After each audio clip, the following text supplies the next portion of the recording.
Good evening, ladies and gentlemen. I'd like to welcome you back to another edition of Foreclosurepedia Podcast. Foreclosurepedia Podcast, presentation of Foreclosurepedia Radio Network, which premieres each Sunday evening at 2300 hours. This evening, we're still out and about covering Carol Boyd over at Boyd Property Preservation. This is the same Carol Boyd first.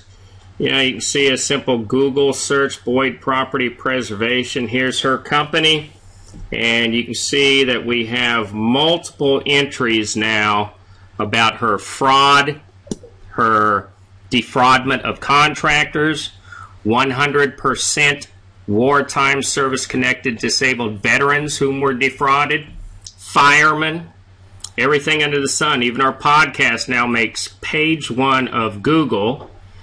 Let's get over here. Let's take a look at who we're talking about. Here's Carol Boyd. This is what we used to call the perp walk in law enforcement. This is where you walk obviously until until somebody's convicted, they're not considered guilty, but you always have a perp walk. And the other big player going on in this. Jerry Leonard. This is a guy who's in the Masonic Lodge and needs to be removed from the Masonic Lodge. He is a Shriner. This guy needs to be removed. He needs to be brought up on a trial within the Masonic Lodge, just for what he's done. But what I really get a kick out of on Boyd Property Preservation, I can do all things through Christ who strengthens me. I'm certainly hoping that she does not believe that Christ is going to give her the power to continue to defraud contractors. And I don't know, maybe that's the new belief within mainstream Christianity. I don't know. I'd like to hear from Christians out there. I'd like you to give me a shout out and tell me how you think. Is this the belief within Christianity? That defrauding men and women, minorities, veterans, firemen, is this what Christianity stands for? I don't know, because here's a fellow Christian that's doing it. Rolling down on through the rest of the perp walk, we all know Eric Miller. Adam Miles, this is the new thug in my opinion. There's the president there, Eric Miller, the executive director. Chuck Sokol, this guy over at A-Sons, he's in charge of membership for NAMFS. All of these people, and they actually have this information in front of them, and they're refusing to do anything. Going over here to the NAMFS Canons of Ethics. Canon 4, members shall accord oral agreements, same sanctity given to written agreements, and members shall not breach or avoid. And they misspelled it here. I'm going to presume that means an agreement or commitment. So my question, Eric Miller, my question, Adam Miles, my question, Chuck Sokol, is where's the Ethics and Standards Committee? Where is it at? Because let's go to the bylaws right here. Let's go right here. Section 2.6. Grounds for termination. Conduct prejudicial to the interests of the association. So Eric Miller, Adam Miles, Chuck Sokol, my question to you is the National Association of Mortgage Field Services, is what you stand for, theft, deceit, and criminality? Because if it's not, need to be looking at Section 2.6, Paragraph 3, and really having a long, hard debate. Carol Boyd, telling you what, Energizer Rabbit just keeps rolling. Tonight we're going to speak with Adelia Luna Gonzalez down in Savannah, Georgia. I'm going to walk you through the whole story. We're going to talk about it. This is the check. This is the check, and look at this check, huh? You want to talk about hustle? Look at this. Not even a normal check. Drives it down. drives it down to Savannah, Georgia. You're going to hear tonight, ladies and gentlemen, Carol Boyd requests Vidalia not to cash the check that day because she, quote, did not have funds in her account, end quote. This was written on the 12th. Written on the 12th, it's the 18th. The money's still not there. Money's still not there. So let's speak with Ms. Gonzalez here in just a minute. Hello, good evening. It's Paul Williams, Foreclosurepedia. Can you hear me? Yes. Hey, hi, how are you? Hey, pretty good, ma'am. So I told you I'd give you a call. I wanted to talk to you a little bit about the Carol Boyd situation and the fact that she wrote you and your husband a check, and you guys didn't get paid. So I'm looking at a check, and this check is check number 1710, and it says that it's to O&I Landscaping. Is that you guys? Correct, yes. And it looks like it's for $580, and it looks like it was written on the 12th of November. Are you familiar with this check? Yes, she actually came on the 12th here to Savannah, Georgia, and Amber told me that they can meet me because they were going to have some meetings here in Savannah. Let me stop you just a minute. Who is Amber? Amber, I think it's one of her employees. I don't know her last name, but I know it was one of her employees. Okay, very good. And I was actually talking to her, not to Carol. But when they got here on the 12th, she called me around 3 o'clock and told me where we can meet. And I told her to meet at exit 94 on I-95 on a Shell station, so we did. And Carol was the one that had me the check. I thought it was going to be Amber, but it was Carol, so that's how I met her for the first time. It was Miss Boyd, and actually I'm looking at their roster here. It looks like this might be an Amber Roberts, and it looks like she is the president of operations. Okay. So we both learned something there. Yeah, I didn't know. I thought she was just an employee. So you meet with Carol, and I'm going to presume this check was actually for work services that you guys provided to Boyd Property Preservation, doing work on foreclosed homes. Is that correct? Yes, correct. Excellent. And so tell me, how did the visit go? I mean, tell me about getting the check and how all that went down.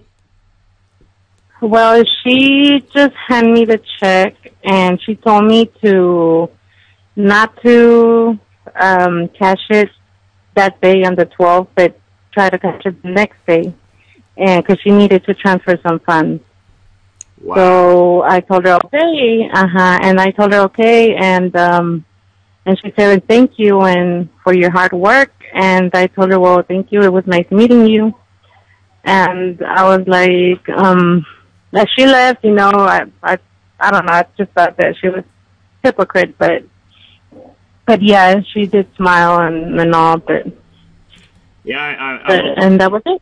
I'm looking at the front page of her website. This is Boyd Property Preservation. She has a quote here from Philippians 4:13 that says, I can do all things through Christ who strengthens me.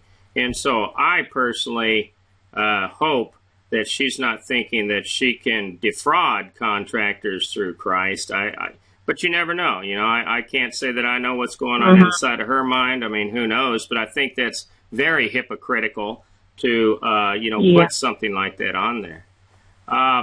Yeah. Have you reached out in the meantime and spoken with them again and said, hey, you know what? Because that was written, almost a week ago, and there's still no money. How did you come to find that there's no money in that account? I went the next day to the Wells Fargo Bank, and I told them before I tried to cash it or deposit it, I asked them to see if they had funds in there, and they told me there was no funds. And then I tried today, and I tried today twice in the morning and afternoon, at the Wells Fargo Bank again, and they told me that there was no funds. And I tried to see if it was a good account or not, but they cannot give me that information. Wow. And I guess you're familiar, you know, this isn't the first time around the block for Carol Boyd. You know, she's been passing out rubber checks like basketballs at the Harlem Globetrotters games. I mean, it's just crazy. I was speaking with our audience earlier, and I was talking to them. You know, Carol Boyd is a member of what's called the National Association of Mortgage Field Services, and their executive director's name is Eric Miller. Have you ever attempted to reach out to Eric and say, hey, one of your members, you know, is writing me bad checks? No, I haven't reached out to nobody. I actually only have talked to Gretchen Beach, something like that. Sure. Yeah, just some fellow contractors. I'll tell you what I'm going to do.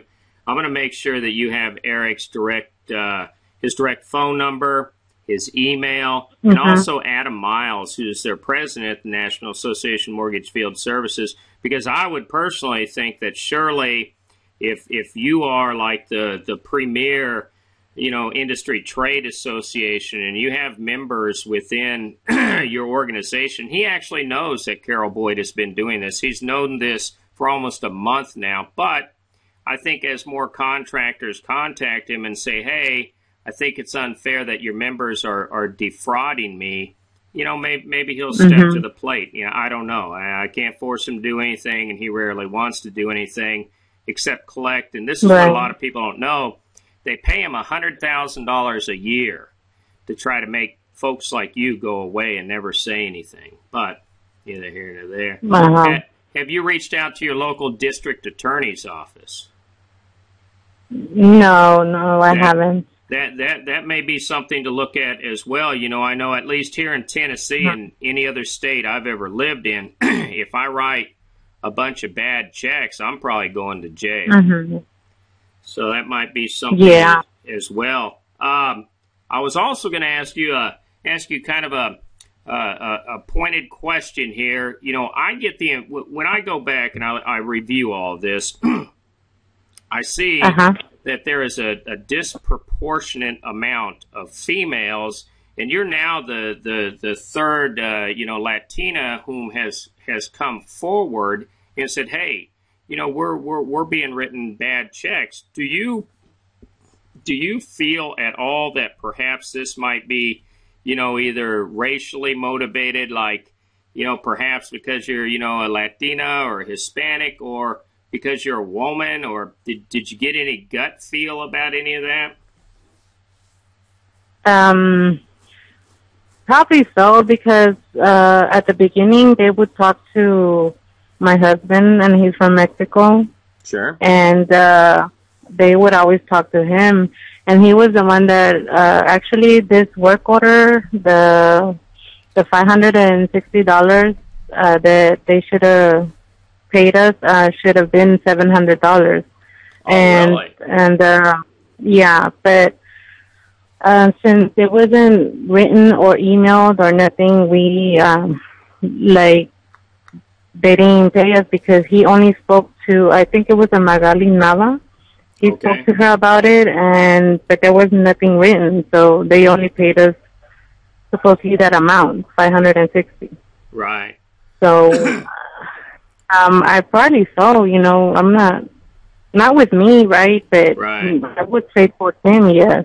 You know, I'm looking here on the their NAMFS, the National Association of Mortgage Field Services website, and one of their rules is that members shall accord oral agreements the same sanctity given to written agreements. And so what that means is that these people who are members of the NAMFS, the National Association of Mortgage Field Services, they're supposed to respect oral agreements as well. And so it would appear in this case that they're not. What I'm going to do is when I get off here, I'm immediately going to get you out the contact information to Eric Miller. And I'd appreciate it, you know, if you'd keep us in the loop. You don't necessarily have to send us the emails, but tell us, whether or not that Mr. Miller, is going to do anything at all. Because I think it's important that we hold everybody accountable here. Because, once again, I'm not too good with the law, but if I have knowledge that crimes are being committed and I don't report those to law enforcement officials, I'm pretty sure that I can be arrested. And so in this case, Eric Miller and Adam Miles, they've received countless reports. And I think these people should, I don't know about Mr. Miller. I know Carol Boyd. My personal opinion is she belongs in a state penitentiary. Right. But I think so too. If she owes all these people money, and people that lost their homes for that, I think should be. Yeah, it's a horrific situation. Where are you guys based out of? And the reason I ask is because a lot of times people, good companies in the preservation industry, they listen to a lot of my material and read my material, and they're always looking for good quality workers. And these people, they pay. And so what area are you based out of? I'm in Savannah, Georgia. Okay, and I was down there a long time ago. They used to have they used to call it SCAD, the Savannah College of Arts and Design, I believe. Years and years ago, I was down there on the road. Yeah. But what all areas do you guys cover? We cover Liberty County, Chatham County, Effingham County, Bryan County. Those are the counties that we cover. And this, the work order we did for Boyd actually took us 3 days, and she didn't even pay us mileage, and it wasn't even our coverage area. So I would feel that she would, so you guys mileage. You guys actually went out of your way to help her, and still she writes you bogus checks.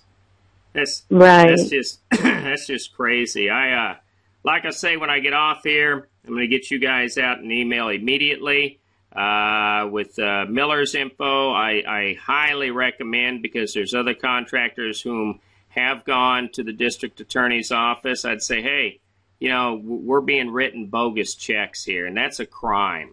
And, we're going to do everything we can on our side to attempt to get you guys paid. And at the end of the day, neither we and hopefully anybody else is supportive of what is shaping up to be, racially motivated fraud. I don't have any other nice word for it.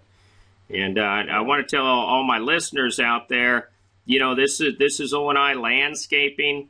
If you can reach out to Foreclosurepedia, we will get their information up. These are hardworking individuals. They're down in the Savannah, Georgia area. If you need some quality work done, you know what? Here's some people. They want to work. They have a good quality product, and all they're asking to have done is to be paid. And I really want to thank you for speaking with us tonight. I'm going to get this up on the podcast, and I'm going to get you an email out immediately with all that contact information, ma'am. Okay. Hey, I appreciate you. You have a good evening. You too, and thank you. Yes, ma'am. Bye. Bye.